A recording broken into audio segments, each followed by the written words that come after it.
Miley Cyrus, pre-election. Honestly, fuck this shit. I am moving if this is my president. I don't say things I don't mean. Apparently you do say things you don't mean, Miley, because you're still here subjecting everyone to the audible cancer that is your pop music. Asked why she hasn't left America, Miley told the NME. I didn't leave the country. I'm not fucking leaving the country. That's some ignorant shit. That's dumb. No, Miley. The only dumb, ignorant shit is what spills out of your mouth every time you open it. We all know that your threat to leave the country was about as genuine as those of Lena Dunham, Amy Schumer, and all the other vapid virtue-signalling celeb-tards. This is the woman who wrote a song dedicated to Hillary Clinton, wait for it, called Inspired.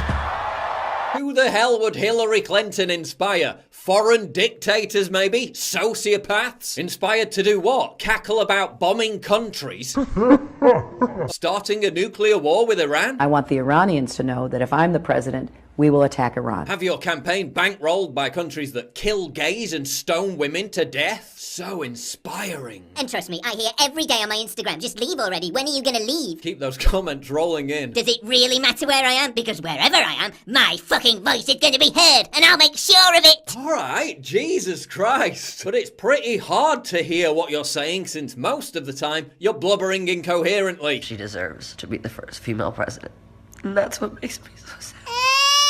Speaking about her Wrecking Ball video in which she swings around butt naked, Miley said, I think people look at things they've done and there's this sense of shame, or I wish I wouldn't have done that. Yeah, I'd be less concerned about Wrecking Ball and more concerned about why you were walking around on stage in front of your preteen fans wearing a giant dildo. But Cyrus has no regrets about appearing naked. She's moved on and is now in a deeper songwriting place. Really? Let's do a lyrical analysis of her two most recent singles. Malibu.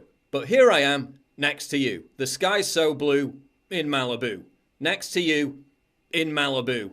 Next to you, next to you. The sky's so blue, in Malibu. Next to you. So deep, Miley, so deep. Younger now. What goes up must come down. What goes up must come down. What goes up must come down. What goes up must come down. Yeah, no one stays the same. Oh, oh. You know what goes comes back around. Oh, oh. Change is a thing you can count on. Oh, oh. I feel so much younger now. Oh, oh. I feel so much younger now. Oh, oh. I feel so much younger now. Oh, oh. Don't know about you, but my head is spinning from the sheer complexity and labyrinthian depth of those words. Yeah, in comparison, those two songs make the lyrics of Wrecking Ball read like a frigging Shakespeare play. In a way, Younger Now is really about ageism and sexism too, because I feel as women get older, it's so hard, and I'm watching Madonna do it with such grace and such style, and people still attack her. Madonna. Grace?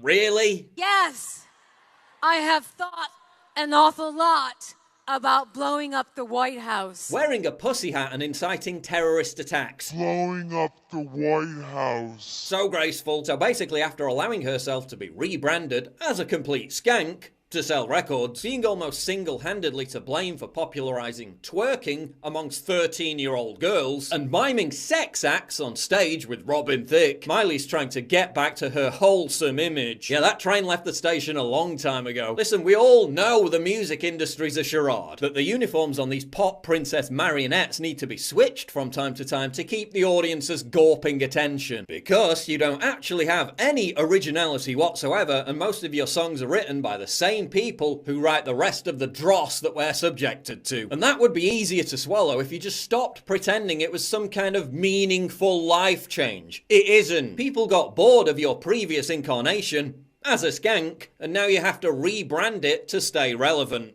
We get it. But you don't have the moral high ground when you whine and bitch about people tearing down graceful and inspiring women like Madonna and Hillary Clinton. You're a terrible example to young women. Parents in a poll voted you a worse role model for girls than even Nicki Minaj. Miley was even voted the worst role model for teenage girls by teenage girls themselves. Experts say Miley's angel to skank transformation was incredibly confusing and harmful to impressionable young fans. So Miley, please stop with the Beyonce-style corporate feminism. We know it's a complete fraud. Just like your threat to leave the country, which had about as much substance as your insipid, vacuous political opinions.